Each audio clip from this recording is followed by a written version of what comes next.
यहाँ पर अगर आना है तो कम से कम 5 साल तो अपने जीवन के देने ही देने होंगे। उसी के चक्कर में 2 साल लगा दिए, लेकिन कुछ भी मिला नहीं। लेकिन मैं समझ चुकी थी कि वो मुझे क्यों नहीं मिला, क्योंकि मेरे पास में कोई मेरे को सिखाने वाला नहीं था, मेरे को साथ देने वाला नहीं था। मैं कम से कम 15 से ज्यादा केजी का वजन 3-4 किलोमीटर का सफर करके पैदल उस बिजनेस में गई हूँ, लेकिन कभी निराशा मुंह पे आई नहीं कि कुछ होगा नहीं। तो उसी के कारण से आज मैं यहाँ तक पहुँच पाई हूँ। वो आप सभी ने पता है कि मेरा कौन सा रंग हुआ है? रूबी रंग जो प्राप्त हुआ है। और मेरा पहले मेरी जो सोच थी कि चलो स्टार बन जाए, क्योंकि पहले जब बिजनेस प्लान दिखाया गया था कि 5 लेफ्ट और 5 राइट करते ही आपका स्टार कंप्लीट हो जाता है, तो वो मैंने अपना 4 दिन में कंप्लीट कर लिया था। और उसी के साथ साथ में बहुत सारी प्रॉब्लमें आई बहनों, ये नहीं कि मेरे पास प्रॉब्लमें नहीं आई होगी। हाँ, घर से मेरे हस्बैंड का फुल सपोर्ट था। मैं आज अगर 2 रात भी घर पे ना आऊं तो मेरे को कोई ये पूछने वाला नहीं है कि आप कहाँ हो, क्योंकि उनको पता है कि वो कहाँ है, अपने भाई के साथ में है, तो वो सुरक्षित है। तो लेकिन जरूरी नहीं कि जिसको हस्बैंड का सपोर्ट मिले उसके पास कोई परेशानी और ना आए। और भी बहुत सारी परेशानियां आई हैं जो शायद आज आप सोच नहीं होंगे। सबसे बड़ी परेशानी पड़ोसी दे देते हैं, घर वाले देते हैं, पीर वाले दे देते हैं, पता नहीं और कहां कहां। क्योंकि आज के दिन लेडीजों को सिर्फ यही समझा जाता है कि रोटी बनाए और बच्चों का पालन पोषण करे, बस इसी के लिए बनी है। क्या लेडीज इसी के लिए बनी है? मैं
होती है। और यहाँ पर आने के लिए पहले बहुत मेहनत करनी पड़ती है और अपनों से करना पड़ता है। बस मैं यही कहूंगी कि मेरे बहनों 1% साथ दो, विश्वास दो, रिश्ते यही रहेंगे, आज भी यही है, कल भी यही रहेंगे और दूसरा मनाना तो लगा रहेगा। या वेद रचन नहीं करोगे ना तो भी दूसरा मनाना चलता रहेगा रिश्तों में। ऐसा तो है नहीं कि वेद रचन करने से ही घर में झगड़े हुए, पहले भी तो होते हैं, लेकिन अगर वेद रचन किया तो कुछ समय झगड़े होंगे, उसके बाद में आप ही का नाम होगा, आप ही की चलेगी, फिर कुछ करना चाहे कुछ भी करिए, लेकिन थोड़ा सा संयम के साथ में साथ दीजिए।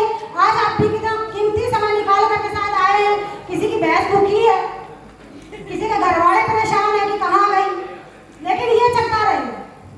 अगर जीवन में आए हो तो खुद को पहचानो कि हम क्या हैं क्या नहीं, किसी और का सहारा लेकर के ना जिए। और इसी के एक छोटी सी स्टोरी के साथ में मैं अपनी बारी को विराम दूंगी। उससे पहले एक सपना बताती हूँ जो मेरा पूरा हुआ है।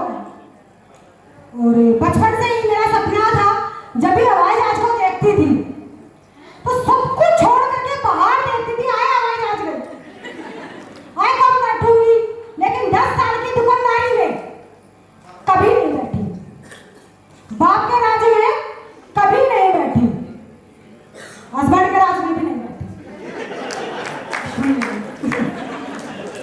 लेकिन अपने राज में बैठ गई हूँ। जब वेद नजर आया तो मेरे को यकीन नहीं था कि इतना बड़ा सपना इतनी जल्दी पूरा हो जाएगा। समुद्र देखने का सपना सबका होता है, मेरा भी सपना था कि मैं भी समुद्र को देखूं, उस पर चलूं, तो गोवा के चारों बीच में देखकर आ चुकी हूँ। और वो सब कुछ इसी वेद लेक्चर, इसी ग्रेट अपलाइड की बदौलत से हुआ है। और सबसे बड़ा थैंक यू मैं करना चाहूंगी मेरी पूरी प्यारी टीम को। मुझे अगर वो ना होती, मेरा साथ ना देती तो ये रैंक भी होता नहीं।